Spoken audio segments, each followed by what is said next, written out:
भगवते वासुदेवाय। आज मैं आपको मौनी अमावस्या की व्रत कथा सुनाऊंगी।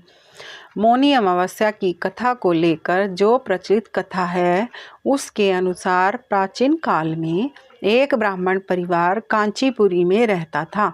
पति पत्नी दोनों ही धर्मात्मा थे और धर्म पूर्वक अपनी गृहस्थी चलाते थे। इनका नाम देव स्वामी था और इनकी पत्नी का नाम धनवती था। इनके 7 पुत्र और एकमात्र पुत्री थी जिसका नाम गुणवती था। जब गुणवती सयानी हुई और तो देव स्वामी से धनवती ने कहा कि पुत्री के विवाह के लिए अब वर देखना चाहिए। ब्राह्मण ने अपने छोटे पुत्र को बहन गुणवती की कुंडली दी और कहा कि ज्योतिषी से इसकी कुंडली दिखवा लाओ जिससे गुणवती के विवाह की बात आगे चले। ज्योतिषी को कन्या की कुंडली दिखाई। उसने बताया कि विवाह होते ही कन्या विधवा हो जाएगी। ज्योतिषी की यह बात जब ब्राह्मण परिवार को मालूम हुई तो वह बहुत दुखी हो गया और इसका उपाय पूछा। ज्योतिषी ने बताया कि हे ब्राह्मण, सिंघल द्वीप में एक पतिव्रता महिला रहती है जिसका नाम सोमा धोबिन है। यदि कन्या की शादी से पहले सोमा आपके घर आकर पूजन करे और अपना आशीर्वाद दे दे तो यह दोष दूर हो जाएगा। ब्राह्मण ने अपनी पुत्री गुणवती को अपने सबसे छोटे पुत्र के साथ सिंघल द्वीप भेज दिया। दोनों भाई बहन सागर किनारे पहुंचकर उसे पार करने के बारे में विचार करने लगे। जब समुद्र को पार करने का कोई रास्ता नहीं मिला तो दोनों भूखे प्यासे एक पीपल वृक्ष के नीचे आराम करने लगे। पेड़ पर घोंसले में एक गिद्ध का परिवार रहता था। उस समय घोंसले में सिर्फ गिद्ध के बच्चे थे। वे सुबह से भाई बहन की बातों और क्रियाकलापों को देख रहे थे। शाम के समय जब गिद्ध की माता बच्चों के लिए भोजन लेकर घोंसले में आई तो बच्चों ने पेड़ के नीचे लेटे भाई बहन की कहानी माता को बताई।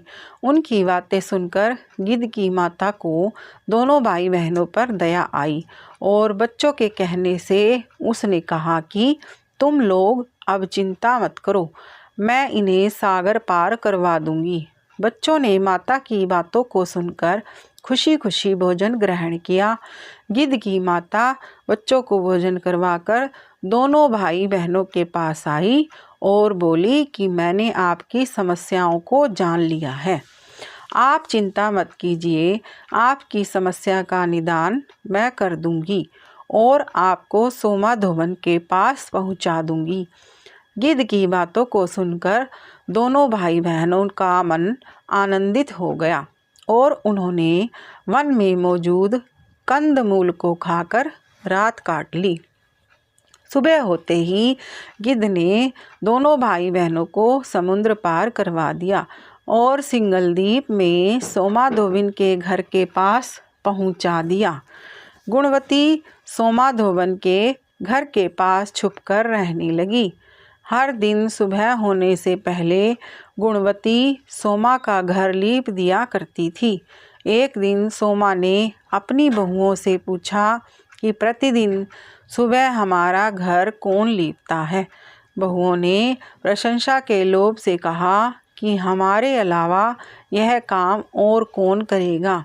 लेकिन सोमा को बहुओं की बातों पर भरोसा नहीं हुआ और वह यह जानने के लिए पूरी रात जागती रही कि कौन है जो हर दिन सूर्योदय से पहले घर लीप जाता है। सोमा ने देखा कि एक कन्या उसके आंगन में आई और आंगन लीपने लगी। सोमा गुणवती के पास आई और उससे पूछने लगी कि तुम कौन हो और क्यों हर सुबह मेरे आंगन को लीप कर चली जाती हो। गुणवती ने तब अपना सारा हाल सोमा से कह डाला। गुणवती के बातों को सुनकर सोमा ने कहा कि तुम्हारे सुहाग के लिए मैं तुम्हारे साथ चलूँगी। तब उसने सोमा ब्राह्मण के घर आकर पूजा किया, लेकिन विधि का विधान कौन टाल सकता है। गुणवती का विवाह होते ही उसके पति की मृत्यु हो गई।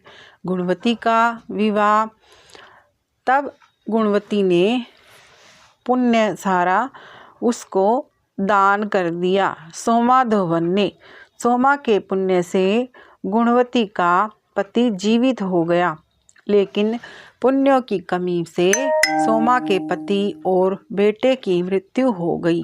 लेकिन सोमा ने अपना घर छोड़ने से पहले बहुओं से कह दिया कि मेरे लौटने से पहले अगर मेरे पति और बेटों को कुछ होता है तो उनके शरीर को संभल कर रखना।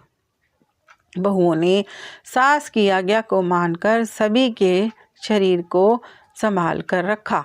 उधर सोमा ने सिंगलदीप लौटते हुए रास्ते में पीपल की वृक्ष की छाया में विष्णु जी की पूजा कर 108 बार पीपल की परिक्रमा की। इसके पुण्य के प्रभाव से सोमा के घर लौटते ही उसके पति और बेटे फिर से जीवित हो गए। इसलिए मौनी अमावस्या के व्रत करने वाले व्रतियों को यह कथा सुनकर पीपल के वृक्ष की 108 परिक्रमा करनी चाहिए। ये थी मौनी अमावस्या की कथा। ओम नमो भगवते वासुदेवाय।